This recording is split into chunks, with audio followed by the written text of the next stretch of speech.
Expansion of a gas in a vacuum is called free expansion. So no work is done during the free expansion of an ideal gas. What is you mean by isochoric process? In isochoric process, volume is kept constant. We can apply that. So delta V will be equal to 0. Thermochemical equations means it is a reactions between a chemical and how much amount of heat has been absorbed for the reaction.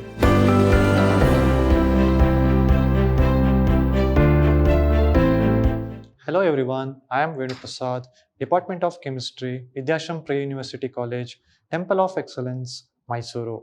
Today I am going with dealing with the topic Thermodynamics Session 2. Today we are going to study first law of thermodynamics, enthalpy, heat capacity, relationship between constant pressure and constant volume for ideal gas, measurement of internal energy and enthalpy, and thermochemistry. Let us go with the topic, first law of thermodynamics. Okay, let us see what do you mean by first law of thermodynamics. In our nature, law of conservation of energy takes place. First, let us see in general words. Okay, in general cases, changes of state is brought about both by doing work and by transfer of heat. Okay, that is delta U is equal to Q plus W. First law of thermodynamics states that energy can neither be created nor be destroyed. Okay, but it can be transformed from one form to another. So delta U is equal to Q plus W. So we can say that internal energy is equal to heat plus work done. When you supply little amount of heat to any substance or chemical, what will happen? It changes its form from one form to another form. It changes its states from solid state to liquid state. So we can say that work is done. Okay, this is the first law of thermodynamics. Let us learn about what are the applications of first law of thermodynamics. Okay, first thing is mechanical work. Okay, mechanical work. Here, let us take one cylinder. Let us add little amount of water. Then it is covered with piston. Okay, then we have to maintain, or we have to calculate, or we have to measure volume, pressure and temperature, all in the initial state. Okay, after that, let us apply little amount of pressure. When we apply little amount of pressure, what will happen? Piston will move inside a cylinder. When piston moves, volume of the water which is present inside the cylinder, what will happen? Volume also changes. So we have to note down that. And pressure also appears. Correct, right? And temperature also changes.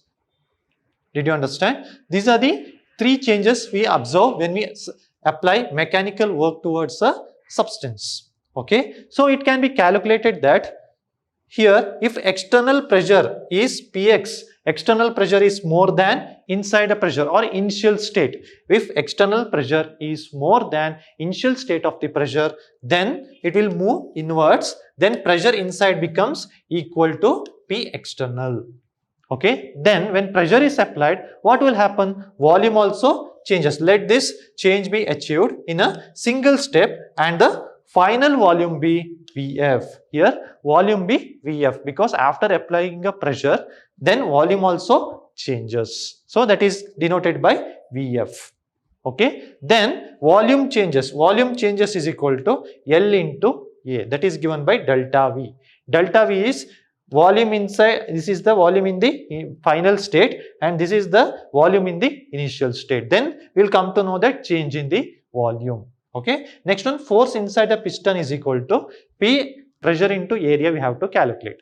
Pressure inside a cylinder into area. Okay. Next thing is applications. Next here, when you apply a pressure on some substance or any chemical substances, what will happen?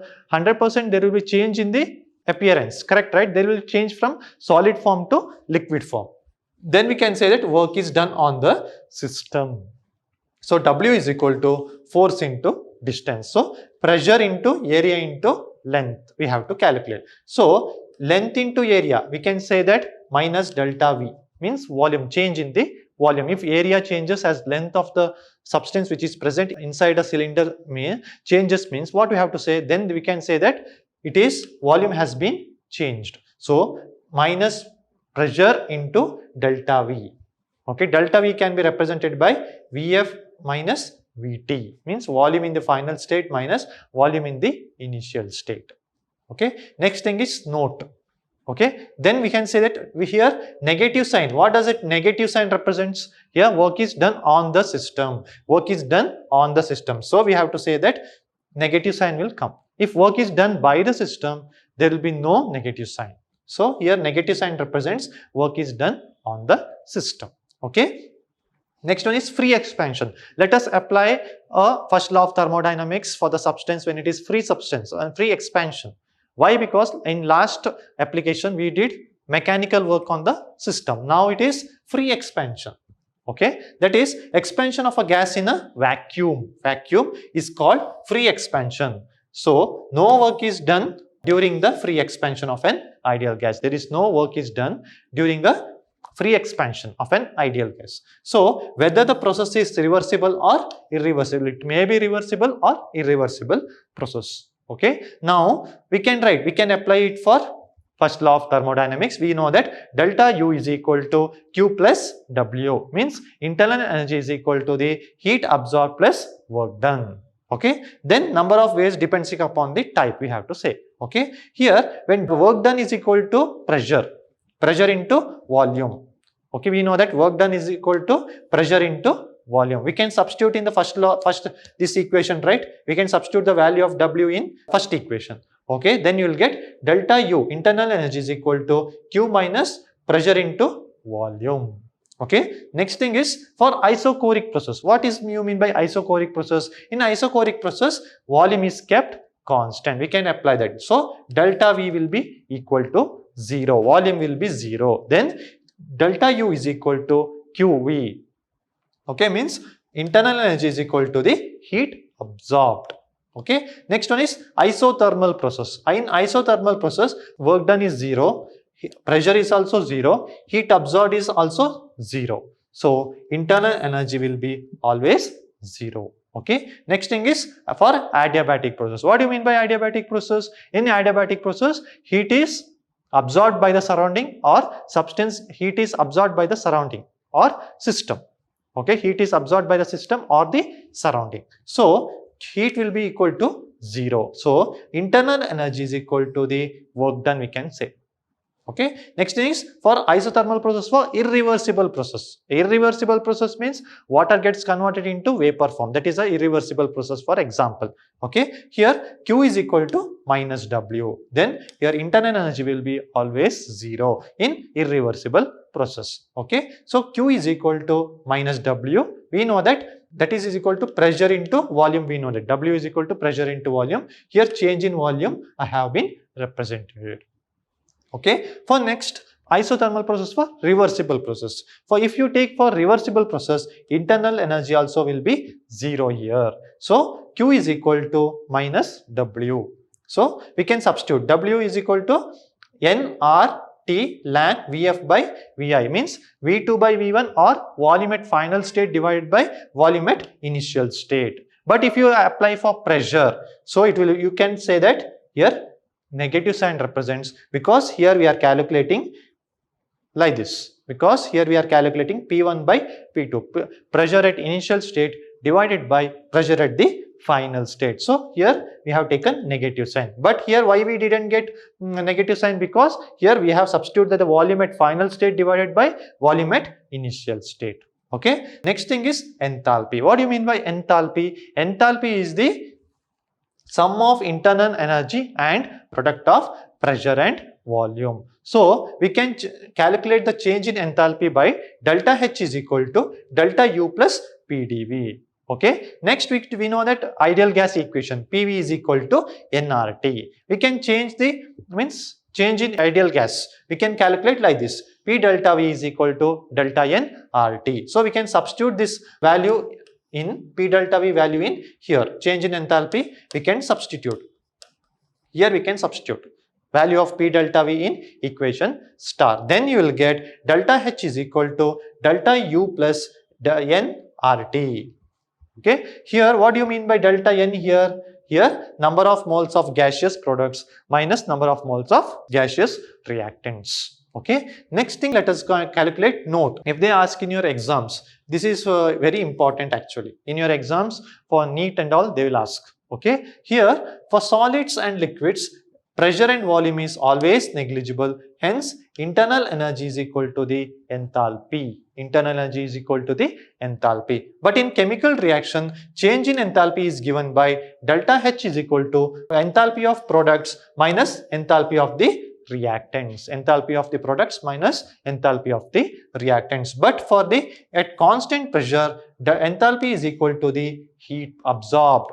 Enthalpy is equal to the heat absorbed. But during exothermic process, we can say that when it will be negative, when it can be positive. When enthalpy will be positive, when enthalpy is positive for endothermic process. But for exothermic process, delta H will be always negative. Okay, at constant volume, let us calculate now. For constant volume, what will happen? Delta H is equal to delta U and it is QV, because here delta V will be always 0. Enthalpy is equal to the internal energy and heat absorbed. All it will be equal. Okay. Next thing is heat capacity. Heat capacity means, what can you say that heat capacity means? Heat capacity means, just if you are doing some chemical reactions in a beaker, you should know the capacity of that beaker, at what temperature, till what temperature it can boil that water, or we should know. Otherwise, it may break as temperature increases, or as heat increases by the system, it may break. So, we need to know that which type of reaction, which type of apparatus should be used. Okay, usually in chemical laboratories, we use borosil beakers because it can absorb or it can sustain the temperature what we supply. Correct, right? So, we need borosil beakers in the laboratories. We use usually for heating the test tubes and all, we use borosil test tubes only. If you use local test tubes, what will happen? It will break when we are doing some heating the chemical reactions. It will be breaked. So to avoid that, we use some borosil apparatus. Okay. Here heat capacity means the increase of temperature is proportional to the heat transfer. Increase in temperature is proportional to the heat transfer. Why we have given like this? Because when we supply little amount of heat to the substance, what will happen? Then it will be absorbed by the conical flask. If you are supplying little amount of heat to the conical flask, first it will absorb, then that will be passed to the system. Correct, right? It will be passed to the system. Did you understand? So, heat increase in temperature is proportional to the heat transfer to the system. We can say that. That is, Q is equal to C into delta T. Okay. Here Q is the heat supplied of the system. Delta T is the increase in temperature. C is the coefficient. Okay. Next, let us go to the concept of molar heat capacity. What do you mean by molar heat capacity? It is defined as quantity of heat. Quantity of heat needed to raise the temperature. Quantity of heat needed to raise the temperature of 1 mole of the substance by 1 degree Celsius. 1 mole of the substance by 1 degree Celsius. Next, specific heat capacity. What do you mean by specific heat capacity? Specific heat capacity means it's a quantity of heat. It's a quantity of heat required to raise the temperature by 1 unit mass of the substance. Required to raise the temperature by 1 unit mass of the substance. Means specific heat capacity means we should know that if you are taking some chemicals, we will come to know that at particular temperature, that chemical, when it is dissolved in water or when it is added to the water, it gets dissolved. Means here specific heat it should require, then only it gets dissolved. Did you understand? Next thing is, it can be calculated by Q is equal to C into delta T. Okay. Next thing is, write the relationship between constant pressure and constant volume for an ideal gas. Okay. It's a very important concept and they will ask for the exam. Okay. At constant volume, heat capacity is denoted by CV, and at constant pressure, it is denoted by Cp. Okay, we know that we can write the equation for heat at constant volume, that is given by QV is equal to heat absorbed is equal to CV into delta T, that is given by internal energy. Okay, at constant pressure, QP is equal to Cp into delta T, that is given by enthalpy. Okay, then for 1 mole of an ideal gas, we know that delta H is equal to delta U plus P delta V. Okay, now let us substitute the value of U and value of H in equation 1. That is given by delta H is Cp delta T is equal to delta U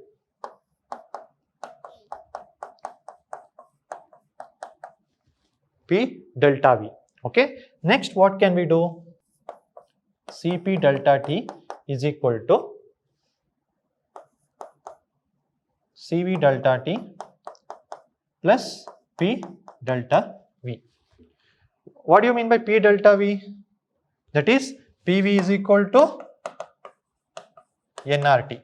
Okay, then change in volume, P delta V is equal to nR delta T.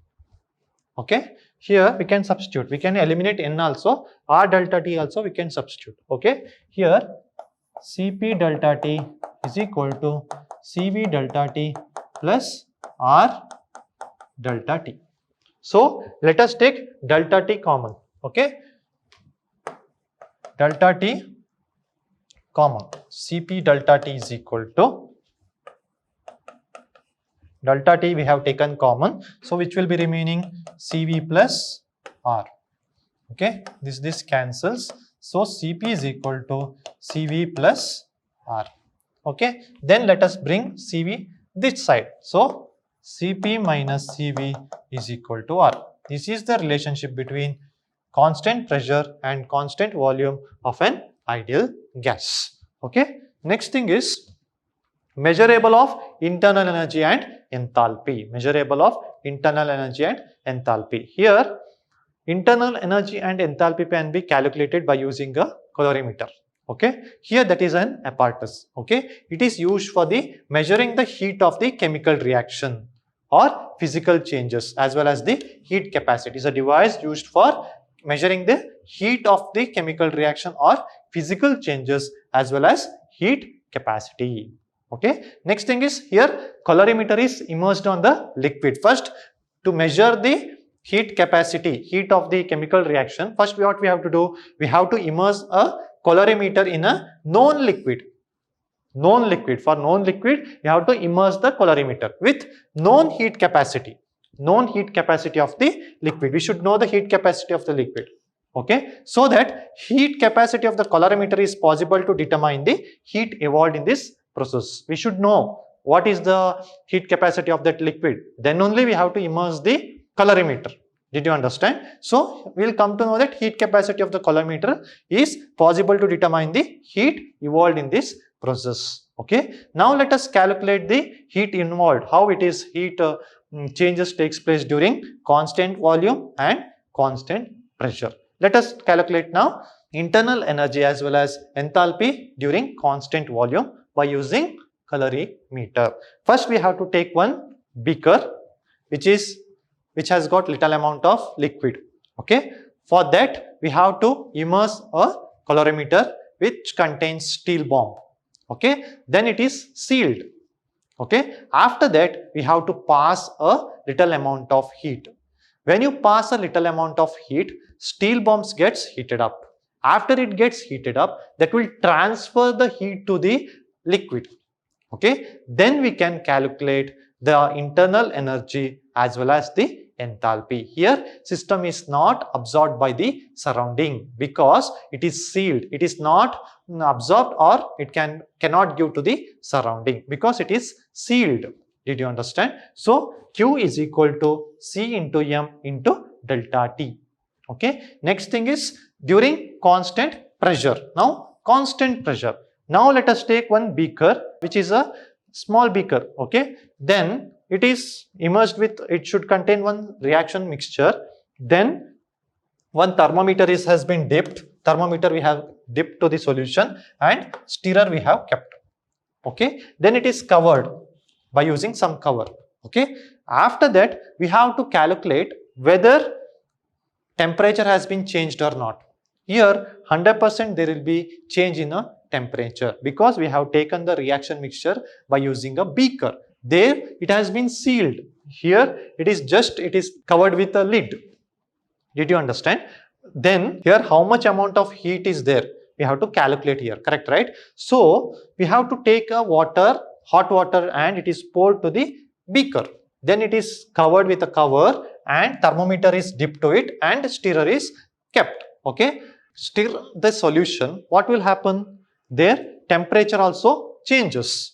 Okay, as time increases, here temperature decreases. As time increases, temperature decreases. Why? Because heatness or hotness is absorbed by the surrounding. Okay, so here how you will calculate? Here delta H will be equal to the delta Q. Why they have given like that? Because how much heat absorbed by the surrounding will be equal to the enthalpy. Heat absorbed, delta H is the enthalpy, will be equal to the heat absorbed at constant pressure. Okay, that we have to know. Next thing is thermochemical equation. What do you mean by thermochemical equations? Here we are calculating the particular reactions. How much amount of heat has been absorbed for the reaction or evolved in the reaction we are calculating. Okay, here carbon plus oxygen, it gives rise to carbon dioxide. Okay, so delta H will be minus 393.5 kilojoules. Okay, then enthalpy of atomization, here enthalpy of atomization, it is denoted by symbol delta H. Okay, next bond enthalpy, it is given by delta H. Here just we are changing here delta bond. Okay, and delta naught bond H naught. Okay, for diatomic molecule, thermochemical reactions, how you will calculate for diatomic molecules? Here H2 is there. You have to calculate only, you need the thermochemical of H. Then what you have to do? You have to break the bond between two hydrogens. Break the bond between hydrogens. Then we will come to know that what is the enthalpy of hydrogen or enthalpy of diatomic molecule. Okay, here chlorine, they have given chlorine, Cl2 they have given, correct, right? We need only chlorines. How you will calculate thermochemistry of only one chlorine? We have to break this. Okay, we have to break. Then we will come to know that what is the delta H of Cl. Only chlorine, not chloride is not required for me. Only chlorine is required. Then we have to break this bond between two chlorine atoms. Okay, next thing is for polyatomic molecule. Polyatomic molecule means what? Here more than three atoms will be there. Polyatomic means we need to calculate. Here for example, I have taken methane. Okay, methane. How you will calculate? In methane, all 4 carbon bonds are identical in bond length. But we cannot calculate the enthalpy of methane at a time. So we have to break all carbon and hydrogen bond. We have to break. Then only we will get carbon hydrogen bond between methane. Because here all are identical, we can't calculate directly. Okay, so what we have to do? We have to calculate all the carbon hydrogen bonds here first. 4 carbon hydrogen bonds are there, right? Then you will get 4 types of enthalpy. Okay, so I got 4 types of enthalpies here. For if you remove the 1 hydrogen from the methane, you will get 427 kilojoules per mole. Next, again I will get 439. Again I will get 452. Again I will get 347. Okay, then you should add all the enthalpy of 4 carbon and hydrogens. 4 enthalpy we have to add. Then what you have to do? Delta H naught is equal to 1 by 4 into how much? If you add, how much you will get? 1665 you will get. 1665. Then you can calculate the enthalpy of carbon and hydrogen. How much you got? 416 kilojoules per mole. Okay, it's all about today's session. Thank you.